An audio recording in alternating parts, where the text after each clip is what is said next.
Hi everyone, welcome back. I was mooching through YouTube the other night and came across a video, a complete channel called Treasure Books. I will put a link to the video below. And there was a lady on there showing her faux handmade paper. So, fake, pretend. Shall we call it pretend homemade paper? And I thought it was brilliant. So I've been playing around with it, and I thought, yeah, let's do a little video on. I swapped a couple of things around. So yeah, this is it. Like I say, not my idea. I've taken it from this lady's channel, Treasure Books, and I will put a link below. Really good video.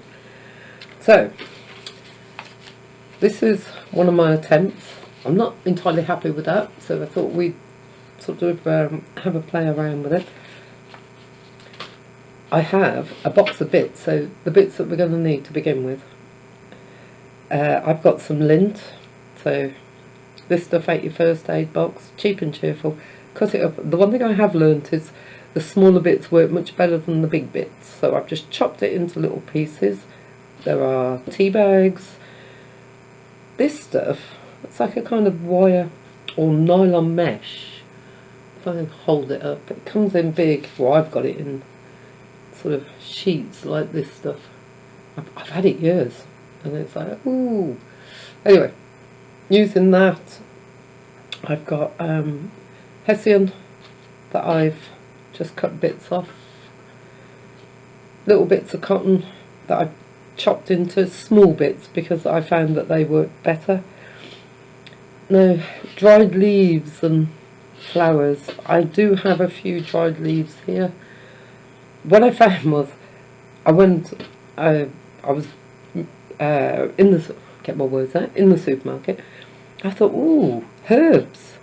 So I went along and I actually bought some fenugreek leaves because they were green, which was the colour I wanted, and they were relatively big bits. So there we go. That's what I bought. Word of caution, it does smell like curry in my shed now, but so I think in future I would need to leave some in a bowl and do it and let it sort of breathe. This is out of a dried flour mix that I bought. I've grabbed it and I'm sort of taking bits off it, and so you've got like little seed pods and husks, which I thought could be quite good. Now the glue mix, I've got really cheap PVA craft glue. I think that whole bottle cost me £1. That's how cheap and cheerful it is. Now I've mixed it 2 to 1, so 2 parts PVA to 1 part water, and that seems to work well for me. Tea leaves, dried tea leaves. They're what give the texture at the background. Now the lady was using, I'm so sorry, I cannot remember, I am rubbish with names, was cutting up chunks of the tea bags. I didn't like that with the ones I tried, so that's the beauty of this. It really is a personal choice. With this one, it's actually white, just normal copy paper, or for me this slightly thicker. This is all I've got, unfortunately, is what came when I made my books with. So I've coloured the glue PVA with re-inkers for the distress pads. That one was just one single drop of vintage photo in some glue, and that seemed to do the job. So basically, if I explain the technique, piece of paper, cover it with your glue, sprinkle your things on top, and then cover it with, now this is the back of a napkin, so it's like decoupage on a grand scale.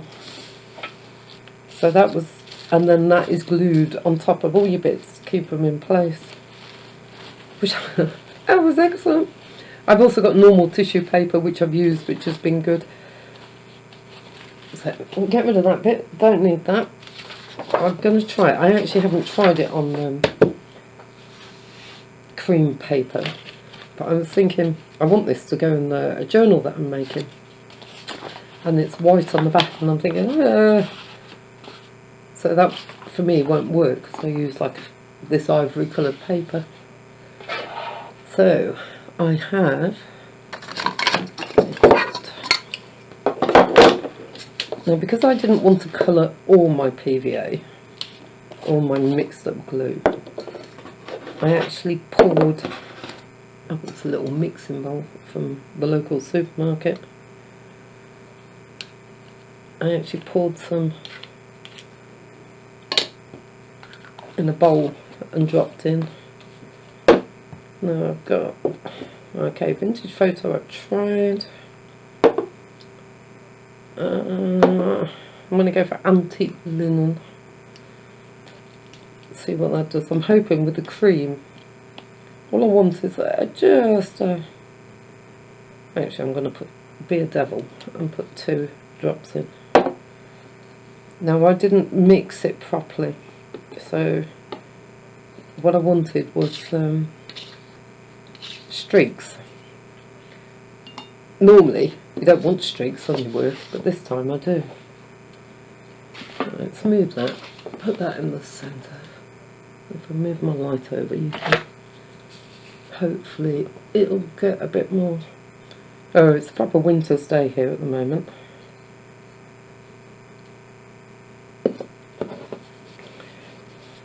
Oh, okay, so that's not actually having.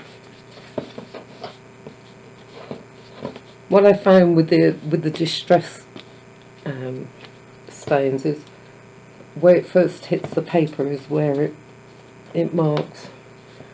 So I was going like this and round, and it was like, oh, and then found I had to try and cover it all up with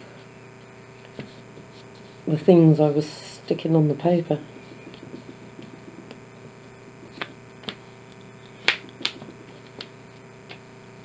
It is just such a brilliant and simple way of doing it. Right, that's got a lot more glue at the bottom than it's got at the top.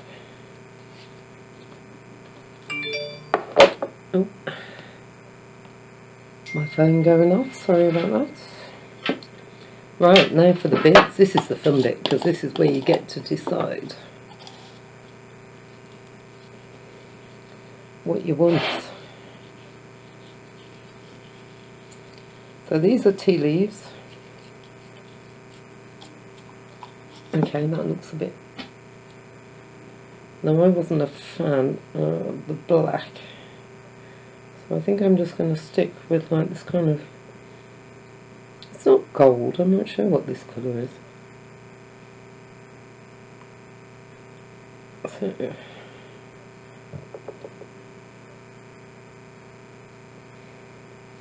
paint those on, and then some of the lint. As I found to my cost, no lumps. Otherwise, they just tear straight through the paper. And then I found I had lots of tea leaves falling out everywhere. I do like the texture that this gives though. All I'm doing is just sort of laying them on and then poking them, sort of flattening it down a bit into the wet glue.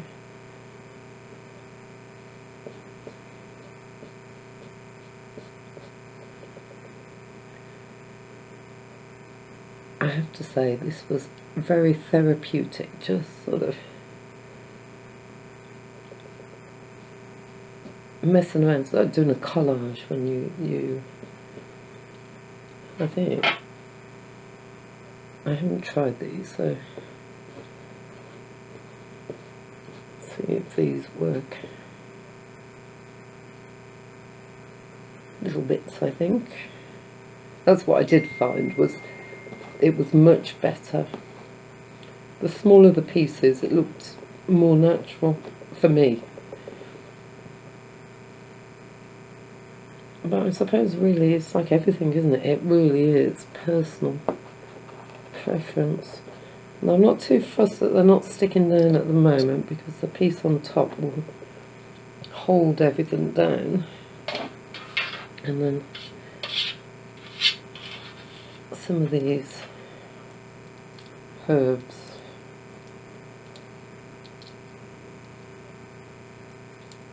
Just to my mind, these actually add just a little pop of colour. I don't think I'm going to bother with that. I think that's probably more than enough on there. And then cover it.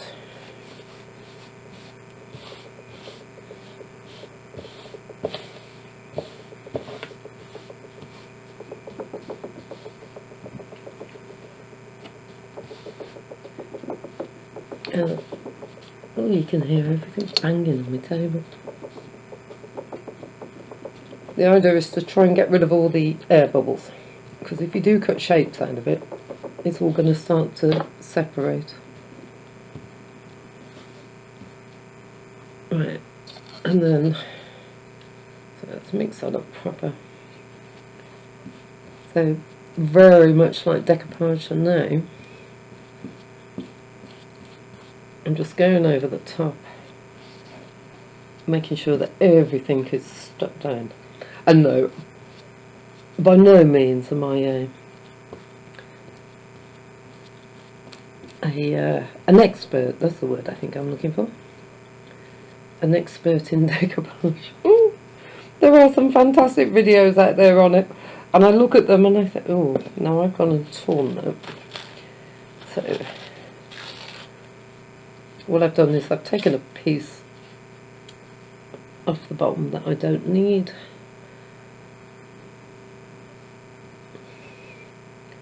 There. And I'm gonna put that on top, I think, because yeah, that's the mesh, which is not liking that process at all.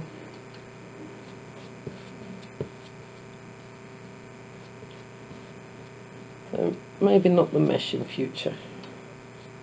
That and the fact that I'm probably very heavy-handed.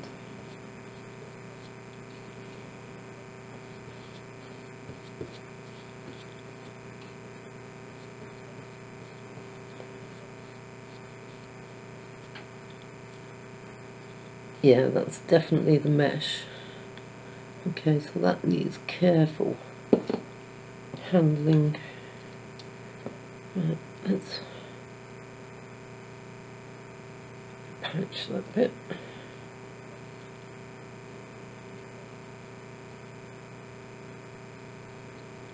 There we go. So I'm just trying to flatten a bit. I don't mind the wrinkles actually, because the wrinkles are, I think, what add to the fact it looks handmade. It looks like you've taken your time, and it is proper handmade paper.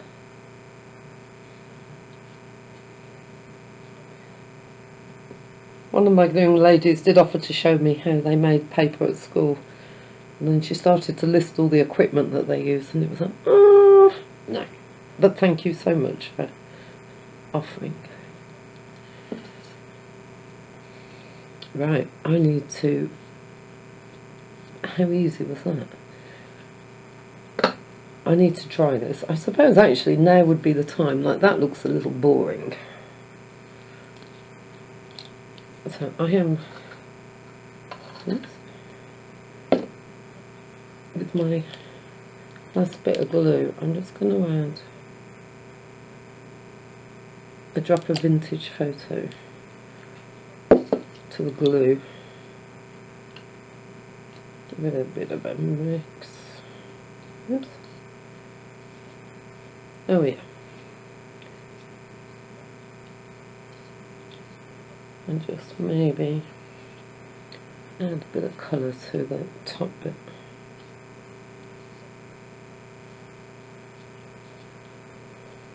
Oh, I'm liking the streaks in that.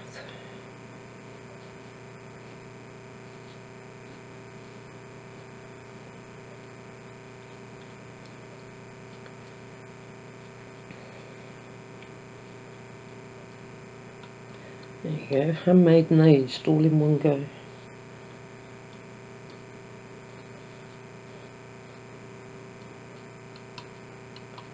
What I'm doing is just dabbing the brush into the glue that's left,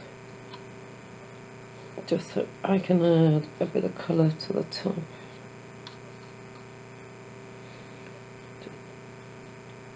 Where it's looking a bit, in my brain, a little bit boring.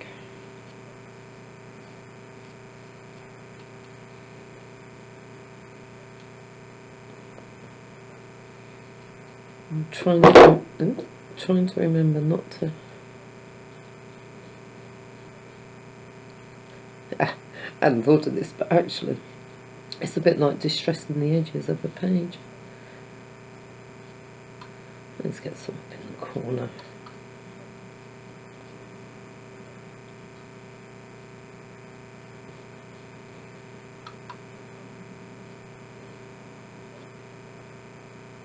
It is very delicate at the moment, so I am going really carefully with my brush, not wanting to rip anything else.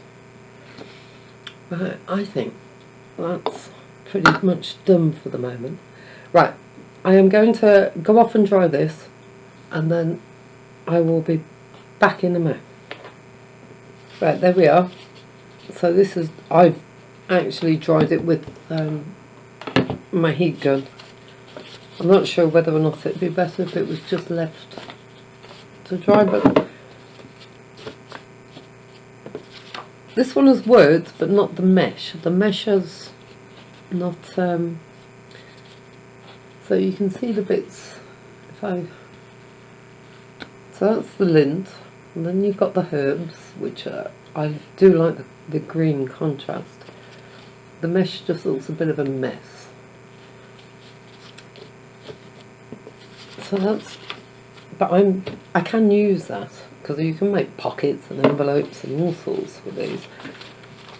But for me, this is the way forward, is to use, and if you use coloured paper, so if you were to use, say, tea or coffee dyed paper, you wouldn't need to put colour on it because you've already got your base colour there. It's because I'm using plain paper, I'm having to add contrast to it to make it look aged. So tea and coffee dyed paper, it's already there, you've done most of the hard work. I'm a big fan of this, and I think once I can find, you know, you used to get those little sachets of lavender that your nan used to give you to put in your drawer. I'm going to have to find some of those, because I think lavender, as long as it's not too big a clump, I think that will be great on the page and will make it smell nice. This smells of curry at the moment. I think I'm going to have to find the new herbs. So there we are. This one was completely done in vintage photo. It's a bit too dark perhaps, not sure. I like the contrast in the cream we just a bit added on over the top. But what a brilliant way of making some textured paper. I think it's wonderful. Like I say, I'll put the link below to the ladies' channel, Treasure Books. Not a lot of equipment, and so quick, wonderful. Right, I hope you've enjoyed it. I hope you've learned something perhaps you didn't know. And I will speak to you all later. You take care now. Bye.